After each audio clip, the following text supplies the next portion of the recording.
Every business owner, every entrepreneur, every would-be entrepreneur, every person inevitably has a gun put to their head. Thankfully, it's not literally, it's figuratively at some point. It's how do you handle that crisis moment? How do you deal with that? So some of us do it better than others, and some of us don't. Welcome to Making It, the podcast where winning entrepreneurs share how they're building for success and the lessons they're learning along the way. I'm Danny Iny, the founder and CEO of Michi. We help coaches, consultants, and creators monetize their gifts. So if you think your expertise should be driving more income than it is, we help you bridge that gap. We do this because we believe ethical and impactful businesses can change the world for the better. This show helps you do exactly that. And if you want to learn even more, you can check out our business education programs and online community at michi.com. Thanks, Danny. Hi, everyone. Michi here on Making It, host and producer. And today I'm joined by Scott Gingold. He's a business troubleshooter and a fixer who helps owners and executives to get unstuck and aligned again. He has founded and successfully exited 7 companies and now works full-time inside Gingold Advisors, helping leaders navigate conflict, burnout, and stalled businesses. Welcome, Scott. It's exciting to have you here on Making It. I'm excited to be here and grateful for the opportunity to speak to you and your audience. Your business journey is remarkable. You're built and successfully exited 7 businesses across industries like franchising, manufacturing, logistics, cybersecurity, even, and market research and mergers and acquisitions. Thank you. Well, the franchising and manufacturing actually is my son and daughter-in-law's business. I worked with them when I moved to Florida. However, the other 7 businesses included things like market research, cybersecurity, IT, venture collaboration, mergers and acquisitions, so on and so forth. So yeah, I've been a part of some great organizations, 7 of which were my own and others I've contributed to. It's not often I get to have a conversation with a person with that range of business experience. So let's start with the beginning. What's your story? What inspired you to become an entrepreneur and what pulled you into funding your business, Gingold Advisors? Well, thank you. Well, actually, as you mentioned, 7 prior businesses, number 8, and I'm a failed retiree, tried twice, 10 years apart, and I got bored to death and wanted to do something again and launched this. And the crux of it was I saw opportunities having grown up in a family business owned with my wife, 7 of them. I knew the struggles. So I started there, being focused on family businesses, and it's grown from there to SMBs and also individuals. It's part of my legacy. This is about mission and purpose for me at this point in my life. So yeah, I appreciate you saying that you've worked with your wife as well. Yeah, all through absolutely. The 7 companies. Yeah, every one of them. And believe it or not, we're still married 42 and a half years later, together, a little over 45. And Wow. She happily retired. She's obviously more emotionally evolved than I am. So she retired in 22. So this is actually my first solopreneur effort. Everything we've done, we did together. Plus, we always had a lot of employees, and we also always had a lot of buildings and real estate. And this show is kind of me. I do have back end support, but this is a real new beginning for me. Nice to be part of it. Yeah, having you coming. Yeah. So looking at your Gingold Advisor company, when clients or prospects even call you in need of your business advice and your services, can you tell us who are they? What problems do they want help to solve, and what changes for them after working with you? Well, I would step back to say to you that initially when they call me, what they think their problems are really aren't their problems. It's after I start questioning and probing a little bit more that we get to the heart of what's really going on. I would put another point in there that, most of the assignments that come my way, I turn down, because they don't meet the 3 or 4 criteria points that I set up, which include, do you acknowledge you have a problem? Are you willing to change? Are you willing to do your homework that I'm going to give you? And are you truly committed to the process? If not, please don't waste your money or your time, much less my time and money as well, because no matter what I charge you, the investment on my part is still greater than what you're paying me. So it's really getting to the heart of what the problem is, not what they just think the problem is. It may be a symptom, but inevitably it's not the full-blown problem. Yeah. Yeah, the coachable part is quite important when you work service-based and expert-based as you do. For sure. Do you find, I mean, you're very experienced. I mean, maybe this is a bit redundant, but how do you, for other people listening in, I mean, is it a process for you to determine whether or not it's a client for you by now, or? Very quick.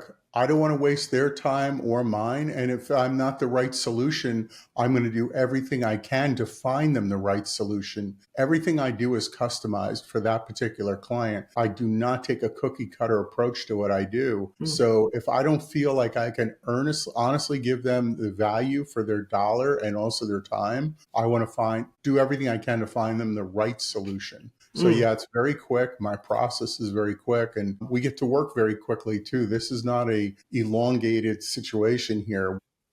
Once we both agree, yeah, this is a good potential relationship, we get going immediately. And just to follow up, is there a typical group of problems that they come to you for once you start working with them, or is it can be anything business related to their own business growth? And I would say the most common thing it starts out with is revenue. We're not growing, we're stagnant. But then I peel back the layers of the onion and find out what's really going on. It's a communication breakdown. They're personally not invested in the business anymore. They've kind of checked out. They're frustrated. Wrong people in the right seats. They've not advanced their technology. There's all these other underlying factors that are contributing to, again, if we're saying revenue, what the revenue is really driven by, or lack thereof of a revenue problem. in your LinkedIn, I think it is, you market yourself or say that you are the business problem solver.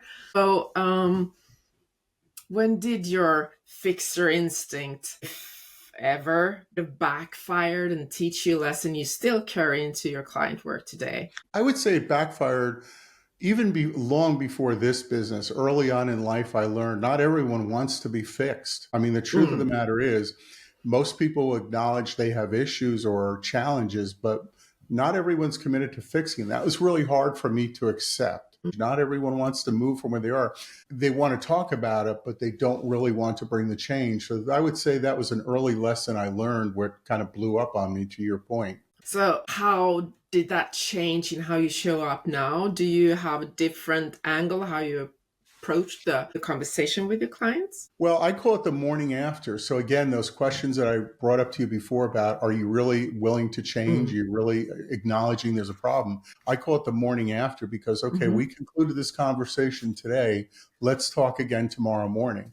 And if the answers are still yes, I don't like the word coaches, and those two terms bother me.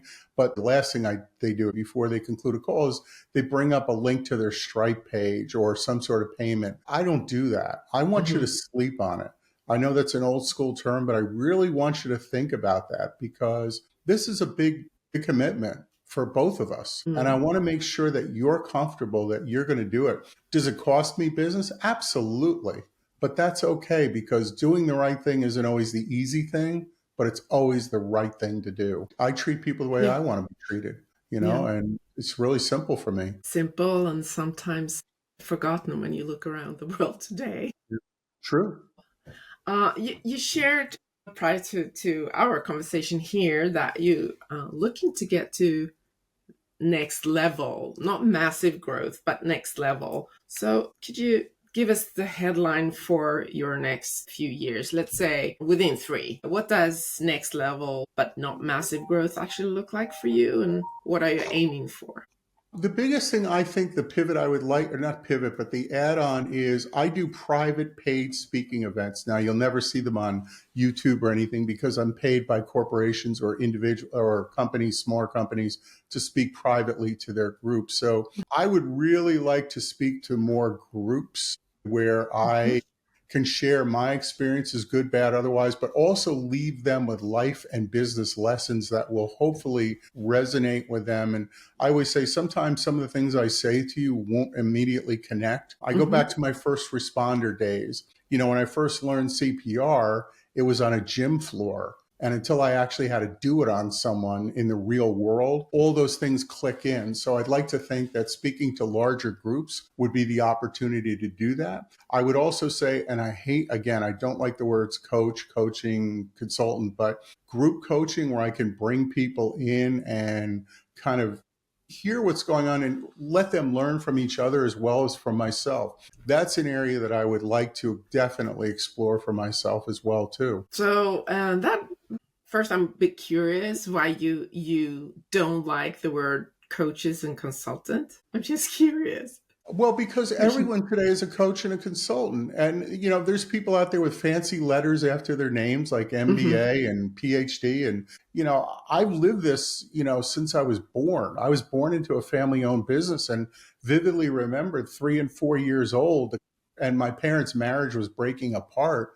But I still remember the business conversations in between the yelling of the family breaking apart, which was pass the peas, pass the potatoes. How the heck are we going to fix marketing? Because my parents, again, had a business, right? How are we going to take care of cash flow? How are we going to meet payroll? How are we going to grow? So I've lived this literally my whole life. And I see so many out there that are talking theory or reading books. And I'm not saying books are bad. They're good. But until you've lived this life and been through it yourself, as I share with everyone, give me 10 minutes, I'll tell you all my successes. Give me an hour, I'll tell you about all the missteps and miscues. So I think that's really my resentment towards many that are out there. And they also force people, I mentioned the cookie cutter thing, but forcing people into a one size fits all box cookie cutter approach. I'm sorry, I don't think we're all the same. I think we can all say maybe we have a revenue problem, but how we fix it is very personal. Thank you for sharing that. You mentioned one of your goals is coaching groups and private speaking. So we all heard the variety of different entrepreneurs have invested different amounts of time and money in growing themselves as a leader, as an entrepreneur in their businesses. And looking back in your path and in your life, what has been the best investment you made in yourself? Has it been part of masterminds or communities? Tell us a bit about that. How have you evolved as an entrepreneur? So the answer is pretty simple. And I actually challenged someone who questioned me on this to spend a day with me and understand that my day ends usually around midnight and I'm usually up and rolling by 5. So I challenged the person to spend the day with me. And in that, what they learned is I talk to everybody.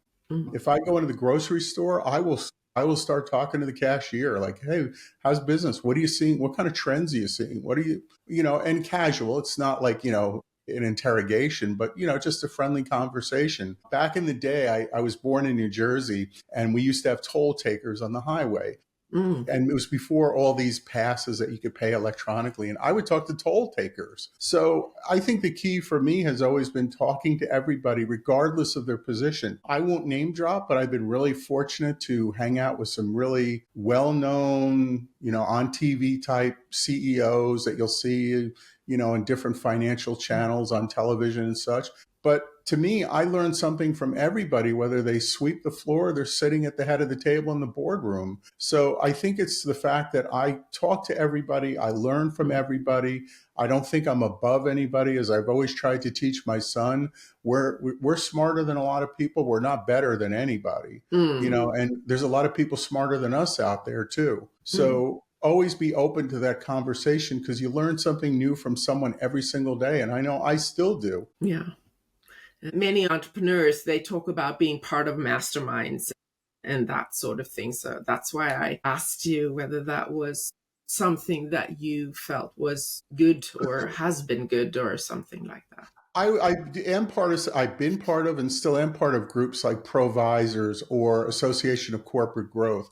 Do I learn from those people and my fellow, members? Absolutely. But you have to be careful on the group you're in to make sure it doesn't become an echo chamber. that it actually is people that are True. real, and that it is people that are vulnerable. I'm vulnerable.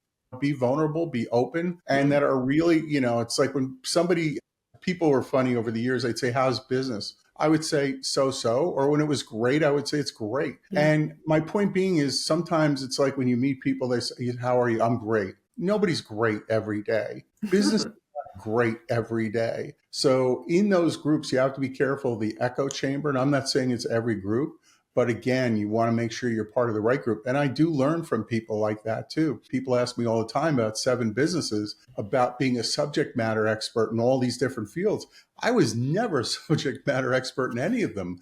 What I was really good at is hiring the best people who were smart, who knew the right things to do. And, I kind of look at it as one of my favorite bands of the 80s was Van Halen. And anyone that's familiar with that band remembers they had 3, singers, 3 frontmen, if you will. And it really didn't matter because it was the kick butt band behind them that was one of the best bands of the era back then. And that's the way I always approached my businesses. I'm the front man. I know enough to hire the right people. I've got good ideas, but the real smart people are standing right there. Wow.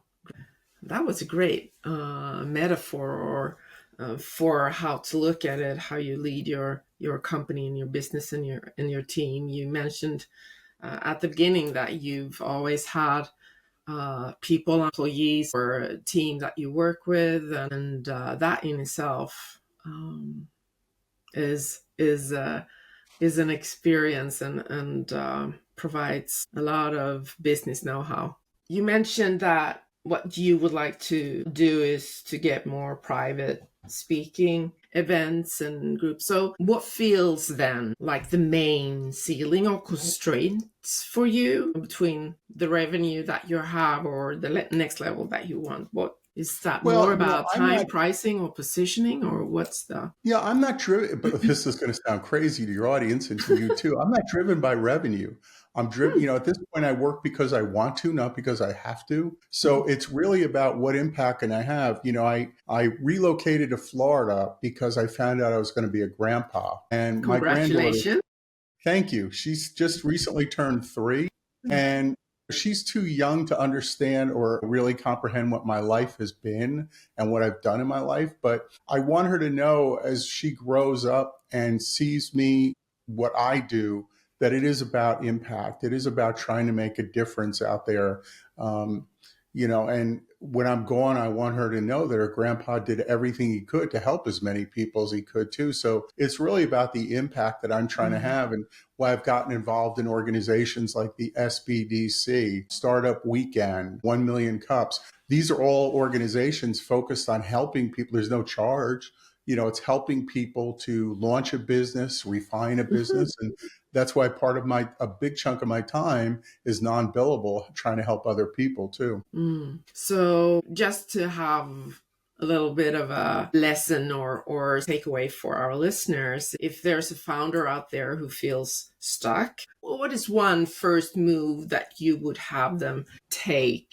Well, I would say the easy thing is check your ego at the door and be open to help. The loneliness of an entrepreneur or a startup or an existing business. I never thought I'd be coaching individuals. I thought it would just be company, C-levels, owners, founders. And all of a sudden lately, I'm coaching as many individuals. I just finished up an assignment now for CFO of a company. His company didn't engage me. He did because he was struggling. Quite a little tangent, but I'll come back to your point, I promise. And that is, back in the day, I hosted a syndicated business radio talk show. It was not the show I wanted. The show I wanted was to be on from midnight until 5 a.m. My family thought I was nuts, and no one understood. I didn't get the show that I wanted. And the reason was because I know how entrepreneurs and individuals and C-levels work. And they go to bed 10, 11 o'clock at night. And then all of a sudden, 1 or 2 in the morning, the boogeyman taps on their shoulder and goes, time to wake up. We got to talk about where we're going in this business. We got to figure out cash flow. We got to figure out how we're going to hire the right people. We got to talk about payroll. I wanted to be that voice in the night that they could reach out to. Again, I've had a lot of success, made a lot of more mistakes too. So I wanted to be that reach out, if you will. So to answer your question, it really comes down to acknowledging it's okay to be not okay. But the bigger thing is, what are you going to do about it? Are you going to reach out and ask for help? And listen, if you can't afford, help like mine or others that are out there, there's plenty of other ways to get help. It's not as fast. I mean, there's the SBDC, as I mentioned. There's all kinds of organizations out there. Don't be ashamed. Check your ego at the door. I checked mine at the door a long, long time ago. So be open. That can be quite hard, actually. And I think for many smaller entrepreneurs or solopreneurs, they feel they have to do everything on their own, and asking for help can feel almost dangerously vulnerable. I'll give a real world example with me. Yes, Again, please. I have all these different systems, all these different programs. I know it could be better done. I always had people, I had a team, if you will, employees that just did it for me, right? They set everything up. Well, now there's no quote unquote team. Again, I have back end support for things like bookkeeping and such, but not for that stuff. So I've been reaching out to my network to say, hey, look, how do I do this? How do I put all these systems together? Because honestly, it's a lot. So I think that, again, not to make it about me, but if I can do it at this point in my life and acknowledge I've got a shortcoming or I've got something I don't know, I think we all can. Let's go to the next year, 2026. Where would the deeper strategy help you the most? Well, first of all, I'll back up the bus a little bit and just say I made a big decision for 2026. I spent probably 70% of my time this year on the road. Doing paid speaking events or on-site client work. I have decided that starting next year, I'm limiting it to 5 to 10% of my time. I'm just, it doesn't matter where you sit on the plane anymore. It's not really a fun time. I've seen enough hotel ceilings to last me a lifetime. That's good. And also, my own quality of my life, I'm willing to do a certain amount of travel. So as I think about the future ahead, will it be remote like this? Perhaps. Will it be other venues like this? Perhaps. My wife looks at my calendar very carefully. She sees a hole. I'm just down the street from Disney and Universal. And the next thing you know, we're over at Disney and Universal just walking around. So I want to have, people who've known me a long time, when I say, work-life balance, I always say is ridiculous, but I am getting better at trying to find that balance a little bit better. So I think balancing my life a little bit more and continuing to support other people wherever I can. That's a worthy way of making the world a better place for your granddaughter and showing her that being open and also what you value, your family, and being part of that as well. Not just, as you said, looking at hotel ceiling 70% of your day. You appreciate that. What I would say to everybody is, I'll give you an example. The other night, I was asked to speak to a small group, it was about 150 people, and it was about food insecurity and hunger, which is really, that's an all year problem, right? But it's amplified this time of year because of the holidays. And I explained to people, if you can afford to give $5 buys a meal for somebody, or a family, so things like that, but a lot of people get caught up in politics, right? They're talking about what's happening here, what's happening there. And there was a late Congressman, Tip O'Neill, who used to say, and I'm going to screw up his quote, so forgive me, all politics is local. And I translate that to mean that it really matters what happens in your area. So if you can make a difference in your community, whether it's in person or virtual like this format, why not? Make that difference. Whether it's guiding a business, whether it's community, helping, a shelter for women that are in a bad place, or whether it's hunger, homelessness, veterans, why not? Beautiful. I just want to take the opportunity to thank you for keeping this practical and honest and down to earth. I know a lot of our listeners that are owners and leaders will be inspired by your story. The business of entrepreneurship is always evolving. It's always changing because of all sorts of things. And the best that you can do is to be open and curious and be willing to ask for help and know that you don't need to do it on your own. So it's been so great having you here, Scott. And before we wrap this up, where's the best place for for people to connect or learn more about you and your work? Sure. Well, as you mentioned, LinkedIn. So you can find me on LinkedIn. It's just Scott Gingold, no space, just Scott Gingold /Scott Gingold, gingoldadvisors.com. Hopefully the new site will be up next week. The current one is way outdated. Anyway, but LinkedIn is probably the best way to do it. Would I also, if I could leave a parting thought for your audience, that is, it's okay to cry. It's okay to be sad. It's okay to feel struggle. What's not okay is doing something about it. And again, reach out, ask for help, whether it's me or somebody else. And, whoever you talk to, that first call or conversation should be no charge, no commitment, no strings. And I would urge your audience, if somebody pulls up a payment screen during that conversation, you need to disconnect that call immediately, because that is not the right person. I know there's an argument to be made about taking action now. There's also an argument about, are you ready to take action now? So I would urge your audience, it's okay not to be okay. What's not okay is not reaching out for help. I mean, even if we have our businesses, but at the end of the day, we are all people. I tell the story of back when I was a first responder. Not always the best stories to tell, but this one I like to reference, and that is the one cool thing about the emergency room or emergency department of a hospital is you're in the waiting room and you could have a millionaire sitting there, and then you could have a homeless person next to them. And the person who's first up to be called in is based on triage. Who needs the help first? Now, once you get through the doors, it's a whole different game, because if you're the millionaire, billionaire, whatever, once the ED doc sees you, your options are limitless, right? Compared to the homeless person. But my point is that when you're waiting for triage, you're the same. It's a question of whose injuries need more attention faster.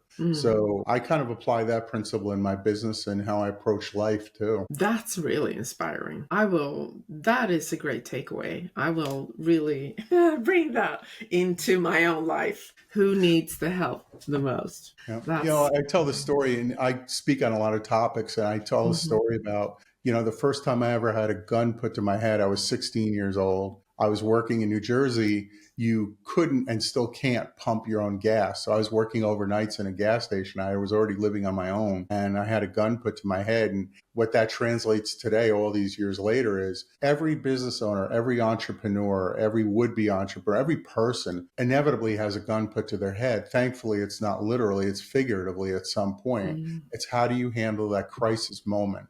How do you deal with that? So some of us do it better than others, and some of us don't. So I've never had a gun, but I had a knife to my throat. So and I learned that I can be extremely focused and calm under extreme pressure. The reaction to that comes afterwards, but it's well, at 16, when I had that gun put to my head, I remember at the moment thinking, I really don't care if he pulls the trigger. My life is pretty meaningless anyway. So if this is it, so be it. I really didn't care one way or another. I guess obviously, thankfully he didn't, but at that moment in time, I wasn't scared. I wasn't begging for my life. I didn't care. Ironically, though, that's why I left emergency services, was I got tired of getting shot at, and I got stabbed once, actually twice technically, but the one was minor in my hand. But then I got stabbed once, and I was like, I think there's got to be a better life out there for me. Thank you so much for coming on Making It, Scott. The pleasure's been mine. Thanks for the opportunity. Appreciate it very much. And to our listeners, thanks for tuning in. You will have the links to Scott's LinkedIn and so forth down below. And here's Danny to close us out. That's it for this episode of Making It. Thanks for watching or listening. If you enjoyed it, please subscribe and like on YouTube or your favorite podcast player to catch future episodes. This show is brought to you by Miracy. We help coaches, consultants, and creators monetize their gifts. So if you think your expertise should be driving more income than it is, we help you bridge that gap. We do this because we believe ethical and impactful business can change the world for the better. This show helps you do exactly that. And if you want to learn even more, you can check out our business education programs and online community at Miracy.com.